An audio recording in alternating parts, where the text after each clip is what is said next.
All right, at this point, people say to me, so what is going to happen next year when all these folks come to Washington? And a lot is going to happen next year. I assure you, if you're kind enough to invite me back, we will have plenty to talk about. I refer to my speech as the gift that keeps on giving. There's always something. But what I want to focus on here for the rest of the time is what I think is going to happen this year after the election, but before the elected officials take office. In the tumultuous campaign that's going on now, Congress is going to pass no legislation this year before Election Day. We actually should save on electricity and just turn out the lights on Capitol Hill till November 6th. I can tell you nothing's going to happen. There you go. But that's just till November 6th. That means Congress has to come back after the election for essentially a 3-week session between Thanksgiving and Christmas this year. A session that I call the mother of all lame duck sessions. This is going to be extraordinary because there are a number of provisions that either start or end at the end of this year. First of all those spending cuts from last year, including $1 trillion of defense cuts, those begin next year unless Congress passes something to stop it. Congress has to pass a budget to run the government next year, or the federal government shuts down. We have the Republican version of the budget from Representative Paul Ryan.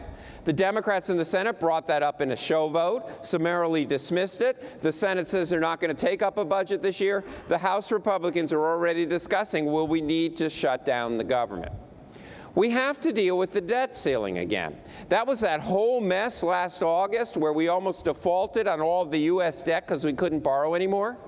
Well, it got raised enough to get us through the election, but it's uncertain how many weeks past the election that's going to last. And already you see the battle lines. Speaker Boehner is saying, we will not raise the debt ceiling unless spending is cut by more than the amount of the increase. The president's saying, I will not allow the Republicans to hold the debt ceiling hostage this time. Boehner's saying this year we really will default. And then probably most important to your clients, the Bush tax cuts, the lower taxes that have been in effect for over a decade now, are slated to expire at the end of this year. That's why the White House Chief of Staff says we have a perfect storm set up for December 2012. Now, if the Bush tax cuts expire, there is a silver lining. That brings in $3.6 trillion of additional revenue to the government.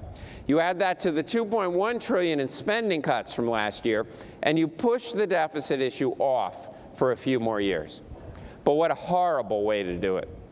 Even the most tenacious Democrat, even the president, says you need $2.50 to $3 of spending cuts to go with every $1 of tax increases. This is going to be $3 of tax increases for every $2 of spending cuts, and that does not bode well for next year. In fact, in the past few months, a new expression has entered our vocabulary, an expression we are going to hear over and over again in the months ahead. That expression is fiscal cliff. The fiscal cliff refers to the slowdown in the economy that we can expect next year if taxes go up as much as scheduled and spending goes down as much as scheduled. And all the economists are computing their version of the fiscal cliff. They seem to be coming in around a 3.5 percentage point slowdown in GDP. You'll immediately realize that GDP is not growing at 3.5 percentage points. And that means if we bear the full brunt of the fiscal cliff, we would be thrown back next year into recession.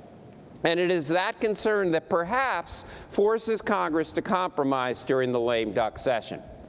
But it's going to be tough. Let's do a little role playing here. Let's pretend it's now December. Congress has gone through a rancorous campaign. They're forced to come back to Washington. And I can tell you at this point, they really just can't stand each other. We're going to put them in 2 rooms on Capitol Hill. It's a Republican House and a Democratic Senate, because it's the current Congress. It doesn't matter what happens in the election. At that point, President Obama is also still president, regardless of what happens in the election. Either he's been reelected and feels empowered to do what he thinks is right, or he's a lame duck president who can do whatever he thinks is right without any consequence. What are the odds after this campaign, in those 3 weeks? Everybody in Washington links arms, sings Kumbaya, and permanently extends the Bush tax cuts. I'd say pretty low. That means they have to compromise, and that's going to be hard.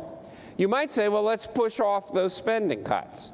The president has made clear he will veto any effort to unwind the deal from last August. And perhaps more important, Standard & Poor's and Moody's have said they will downgrade the United States again if those cuts don't begin on schedule next year.